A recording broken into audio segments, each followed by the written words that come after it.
கிறிஸ்தவ ஜனங்களே மறுபடியும் இந்த வீடியோவில் சந்திப்பதில் மிகுந்த சந்தோஷம் அடைகிறேன். இந்த வீடியோவை பார்த்துட்டு வாங்க. Praise the Lord, brothers and sisters. இந்த ஊழியக்காரர் பிரைஸ் தி லார்ட் என்று கூறுகிறார்.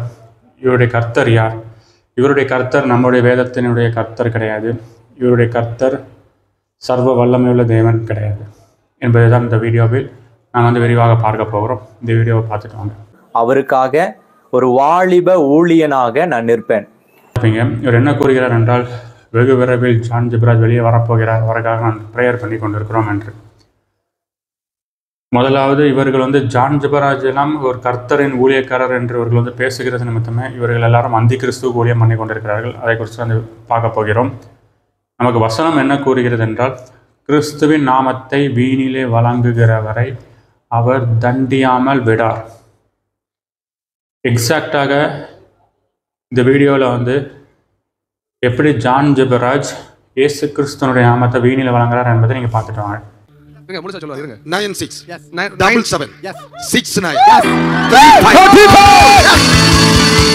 நமக்கு வசனம் கிளியராக கூறுகிறது, அவரோட நாமத்தை நீ வீணில வழங்கிட்டேன்னா அது அவரை நம்ம தண்டியாம விடமாட்டாரு. இதுதான் மன்னிக்க கூடாத பாவம், அதான் வேதம் கூறுகிறது. ஆனால் இந்த ஊழியக்காரர்கள் இவர்களோ, ஜான் ஜெபராஜுக்காக நான் ஜெபம் பண்ணுகிறேன், ஜான் ஜெபராஜுக்கு எவ்வளோ பேர் சப்போர்ட் பண்ணுறீங்க, நீங்கள் மலேசியாவிலேருந்து சப்போர்ட் பண்ணுறீங்க, நீங்கள் சிங்கப்பூர்லேருந்து சப்போர்ட் பண்ணுங்கள், எல்லாரும் சப்போர்ட் பண்ணுங்கள், ஒரு பெரிய இதாக உருவாக்கி நம்ம அவரை வெளியே கொண்டு வந்துடும் அப்படி இவர்கள் பேசி கொண்டிருக்கிறார்கள். அப்படி என்றால் இவர்கள் அத்தனை பேரும் கிறிஸ்துவுக்கு எதிராக சென்று கொண்டிருக்கிறார்கள். அதை விசுவாசிகளே நீங்கள் புரிந்து கொள்ளுங்கள், நீங்கள் அறிந்து கொள்ளுங்கள். எரேமியா 7:16, நீ இந்த ஜனத்துக்காக விண்ணப்பம் செய்ய வேண்டாம், அவர்களுக்காக நீ மன்றாடவும் கெஞ்சவும் வேண்டாம், என்னிடத்தில் அவர்களுக்காக பரிந்து பேசவும் வேண்டாம், நான் உனக்கு செவி கொடுப்பதில்லை. இந்த வசனத்தை தான் கடவுள் கொடுக்கிறார். ஏனென்றால் இவங்க எல்லாருமே நம்முடைய பரிசுத்த தேவனுடைய நாமத்தை வீணிலே வழங்கிட்டாங்க. அதனால் இவர்களுக்காக நீங்கள் பண்ணுகிற ஜெபத்தை ஒருபோதும் கடவுள் கேட்க போறதில்லை. நீங்கள் பண்ணுகிற ஜெபம் கிறிஸ்துவுக்கு அருவருப்பா இருக்கு. அவர் விழுந்து போகும் பொழுது அவர் மீது எக்கச்சக்கமான கற்களை இதுதான் வாய்ப்பு என்று சொல்லி வீசினவர்களை பார்க்கும் பொழுது அதான் பாருங்க, ஏசாயா 66:3 எடுங்க.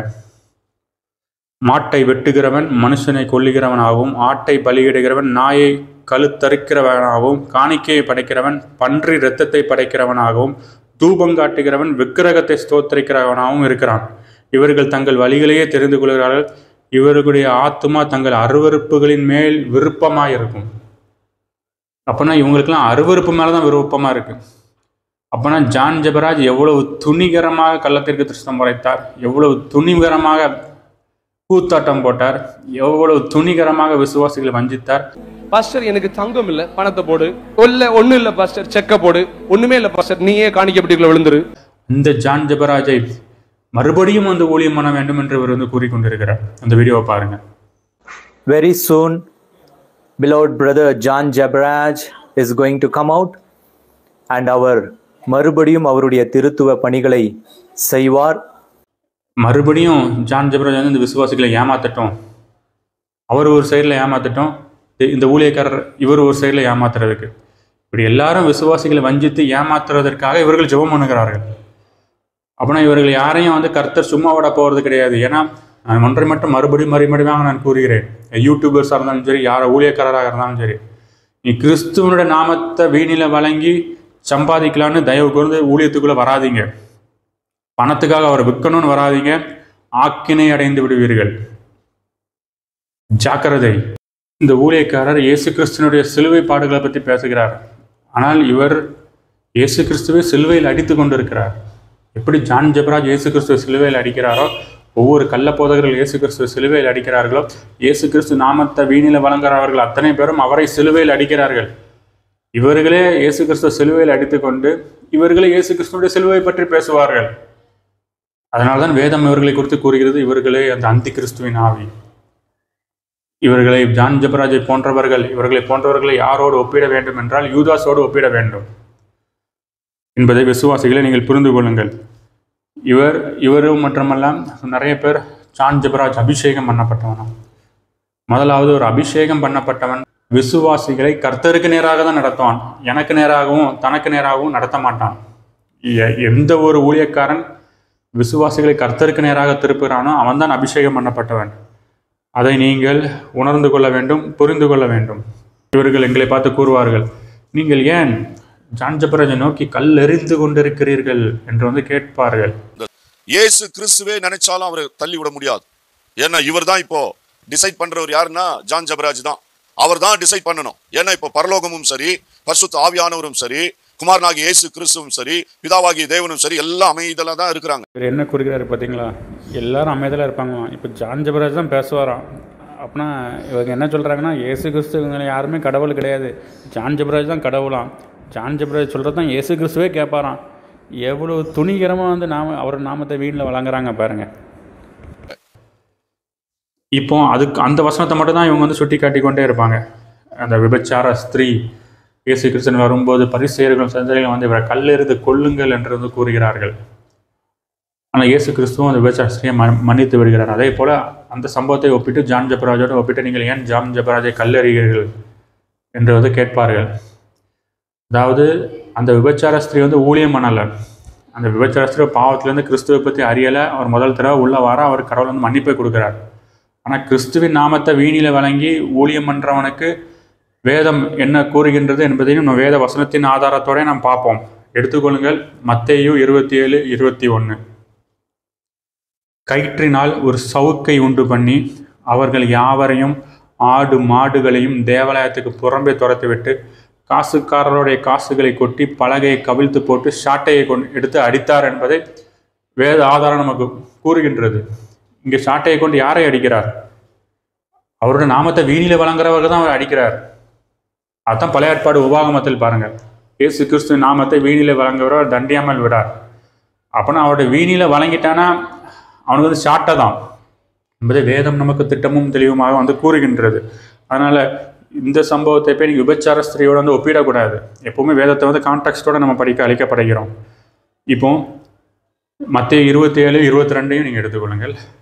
பிலாத்து அவர்களை நோக்கி, அப்படியானால் கிறிஸ்து எண்ணப்பட்ட இயேசுவை நான் என்ன செய்ய வேண்டும் என்று கேட்டால், அவனை சிலுவையில் அறைய வேண்டும் என்று எல்லாரும் சொன்னார்கள். அப்படின்னா அங்கே இருந்த ஜனங்கள், சார் எங்களுக்காண்டி விடுதலை செய்யுங்க, இப்பொழுது ஜான் ஜெபராஜை விடுதலை செய்யுங்க நிறைய பேர் கிறிஸ்துவ அமைப்புகள் எழும்புது. எல்லாமே வந்து இவர்கள் யாருன்னா பரபாச எங்களுக்காண்டி விடுதலை செய்யுங்க, இவர் இயேசு கிறிஸ்துவ சிலுவையில் அடிங்கன்னு அப்பொழுது சொன்ன காரியம் இப்பொழுது நடக்குது. அப்பொழுது பிலாத்துவினத்தும் யூதர்கள் சொன்னார்கள், இயேசுவை சிலுவையில் அடியுங்கள், பரபாசை விடுதலை ஆக்குங்கள்னு.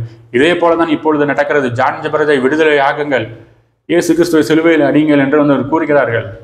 ஏனென்றால் இவர்கள் வேதத்தை ட்விஸ்ட் பண்ணி பேசி, ஏன்னா அந்தி கிறிஸ்துவனுடைய வேலை வந்து என்னன்னா, அவனுக்கு வேதம் எல்லாமே தெரியும். அவனுடைய வேலை வந்து அப்படியே வேதத்தை மாற்றி அப்படி உங்களுக்கு வந்து போதிப்பான்.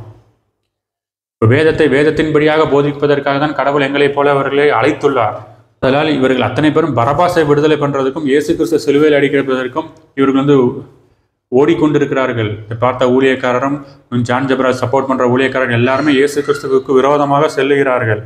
இவர்களுக்கு ஒருபோதும் சப்போர்ட் பண்ணி பணமோ காணிக்கையோ தயவுக்கு வந்து அனுப்பாதீங்க, அது எல்லாமே சாபத்துக்கு நேராக செல்லும். இப்போ இவர்கள் எல்லாருமே ஏன் வந்து இப்படிப்பட்ட அந்தி கிறிஸ்துவர்கள் ஆகி கொண்டிருக்கிறார்கள் என்றால், இவர்கள் யாருக்குமே அந்த சத்தியம் தெரியாது. அந்த சத்தியத்தை குறித்து நம்ம ஆழமாக ஷார்ட்டாக இந்த வீடியோவில் பார்ப்போம். எடுத்துக்கொள்ளுங்கள் 1 தீமோத்தேயு 6:15. அந்த பிரசன்னமாகுதலை தேவன் தம்முடைய காலங்களில் வெளிப்படுத்துவார். அவரே, நான் நிறைய வீடியோக்கள் சொல்லிட்டு இருக்கேன், அவரே நானே வந்துட்டனாலே அவர் ஒருவருக்கு மாத்திரம்தான் துதி, அவர் ஒருவருக்கு மாத்திரம்தான் புகழ். ஒரு கிறிஸ்துவின் ஊழியக்காரனாக இருந்தால் எந்த ஒரு மனுஷனுக்கும் அவன் சப்போர்ட் பண்ண மாட்டான். அவன் கிறிஸ்துவை குறித்து தான் வந்து பேசுவான். அதாங்க பாருங்க, அவரே நித்தியானந்தமுள்ள ஏக சக்கராதிபதியும் ராஜாதி ராஜாவும் கர்த்தாதி கர்த்தாவும் அவரே. இப்போ இங்க வந்துட்டு பிதா குமாரன் பரிசுத்தாவி 3 கடவுள்னு வந்து அவங்க வந்து பேசுவாங்க. ஆவியானவரும் சரி, குமாரனாகிய இயேசு கிறிஸ்துவும் சரி, பிதாவாகிய தேவனும் சரி, எல்லாம் அமைதியில தான் இருக்கிறாங்க, அமைதியில தான் இருப்பாங்க. 3 கடவுள்னு பேசிக்கொண்டு இருப்பதனால தான் இவர்கள் எல்லாரும் அந்தி கிறிஸ்துவுக்கு நேராக சென்று கொண்டிருக்கிறார்கள். இவர்கள் எல்லாரும் ஒரு மனுஷனை தூக்கி அவர் ஒரு கடவுள் போல காண்பித்துக் கொண்டிருக்கிறார்கள். ஏனென்றால் வேதம் நமக்கு திட்டமும் தெளிவுமாக கூறுகிறது, என்ன எல்லாமல் உங்களுக்கு தேவர்கள் இருக்க வேண்டாம், இவர்கள் பிதா குமாரன் பரிசுத்த ஆவி 3 கடவுள் இருக்காருன்னு நிறைய தேவர்களை உருவாக்குனதன் காரணமாக தான் இப்பொழுது ஒவ்வொரு ஊழியக்காரர்களையும் ஒவ்வொரு மனிதர்களையும் கடவுளாக தூக்கி காண்பித்துக் கொண்டிருக்கிறார்கள். ஜாக்கிரதை. அதனால தான் வேதவசனம் கூறுகிறது, அவரே நித்தியானந்தமுள்ள ஏக சக்கராதிபதியும் ராஜாதி ராஜாவும் கர்த்தாதி கர்த்தாவும் எல்லாமே அவர் தான். இங்கேயும் உடனே நித்தியானந்தம்னு ஒரு கடவுள் இருக்கார், ஏக சக்கராபதினு ஒரு கடவுள் இருக்கார், ராஜாதி ராஜான்னு ஒரு கடவுள் இருக்கார், கர்த்தாதி ஒரு கர்த்தார்னு ஒரு கடவுள் இருக்காருன்னு பேரக்கூடாது. எல்லாமே அவர் தான். அதான் அவரே. அவருக்கே துதியும் கனமும் மகிமையும் உண்டாகட்டும். ஏனென்றால் அவர் சர்வ வியாபி. அதை நீங்கள் தெளிவாக புரிஞ்சு கொள்ளுங்கள். சர்வ வியாபியாக அவர் இருக்கிறதுனால அவர் 3, அவர் 4, அவர் 5, இவர் அவர் இல்லைன்னு பிரிக்கிறது வேதத்திற்கு விரோதமானது. ஏன்னா வேதம் நமக்கு திட்டமும் தெளிவுமாக அடுத்த வசனத்தை எடுத்துக்கொள்ளுங்கள். 1 தீமோத்தேயு 6:16 ஒருவராய் சாவாமை உள்ளவரும் ஒருவராய். அப்படின்னா வேதம் எல்லா இடத்துலையுமே அவர் ஒருவர் ஒருவர் ஒருவர் என்பது எம்ஃபசைஸ் பண்ணுது. அப்படின்னா உங்களுக்கு விசுவாசம் என்னவென்றால் இயேசு கிறிஸ்து ஒருவரே தேவன் என்பதை நீங்கள் விசுவாசிக்க வேண்டும். அதுதான் வேதம் எம்ஃபசைஸ் பண்ணுது. அப்படி நீங்கள் விசுவாசித்தீர்கள் என்றால் நீங்கள் இயேசு கிறிஸ்து ஒருவருக்கே தான் மகிமையை பாராட்டுவீர்கள். எப்படிப்பட்ட அந்த ஒரு மனுஷர்களுக்கு நீங்கள் எழும்ப மாட்டீர்கள். ஆதலால் இப்படி மனுஷருக்காக எழும்புகிறவர்கள் இவர்கள் எல்லாருமே ஒரு அந்தி கிறிஸ்துவின் ஆவிகள். இவர்கள் இயேசு கிறிஸ்துவை மாத்திரம் கடவுள் என்று காண்பிக்காமல் இன்னும் நிறைய பேரை கடவுள் என்று காண்பித்துக் கொண்டிருக்கிறார்கள். ஜாக்கிரதை. இப்போ அடுத்த வீடியோவில் நான் எதை குறித்து பேசப் போகிறேன் என்றால், இப்பொழுது இந்த வீடியோவில் பேசின அந்த ஊழியக்காரர் இவர் ஜான் ஜெபராஜுக்கு சப்போர்ட்டாக வருவார். ஆனால் மோகன் சிலாசரஸை தாழ்த்தி பேசுவார். அடுத்த வீடியோவில் நான் இன்னொரு நபரை காமிக்க போகிறேன். அவர் ஜான் ஜெபராஜுக்கு சப்போர்ட் பண்ண மாட்டார், ஆனால் மோகன் சிலாசரஸை உயர்த்தி பிடித்து கொண்டு வருவார். இன்னொருத்தர் இருக்காரு, ஜான் ஜெபராஜுக்கு சப்போர்ட் பண்ணுவார், ஆனால் பால் தினகரனை சப்போர்ட் பண்ண மாட்டார். நாங்களோ கிறிஸ்துவனுடைய ஊழியக்காரரோ எந்த ஒரு மனுஷனையும் நாங்கள் சப்போர்ட் பண்ணுறதே கிடையாது. கடவுளை மாத்திரம் தான் நாங்கள் சப்போர்ட் பண்ணோம். கர்த்தருக்காகவே நாங்கள் இருக்கிறோம். கர்த்தரை குறித்து மாத்திரமே பேசுவோம். அதான் பார்த்துக்கொள்ளுங்கள். அவரே ரட்சிக்கவும் அழிக்கவும் வல்லவர். அவரே நித்தியானந்தமுள்ள ஏக சக்கராதிபதியும் ராஜாஜி ராஜாவும் கர்த்தாதி கர்த்தாவும். இந்த அவரே காண்டிதான் உண்மையான ஊழியக்காரர்கள் இருப்பார்கள். அதை விசுவாசிகளை புரிந்து கொள்ளுங்கள். அது இப்படிப்பட்ட ஒரு மனுஷனை சப்போர்ட் பண்ணாமல் அடுத்த மனுஷனுக்கு சப்போர்ட் பண்ணிக்கிட்டு வருகிறவர்கள் யாரும் தேவனுடைய ஊழியக்காரர்கள் அல்ல. ஜாக்கிரதை. மனம் திரும்புங்கள், வேதத்துக்கு திரும்புங்கள். ஆமென்.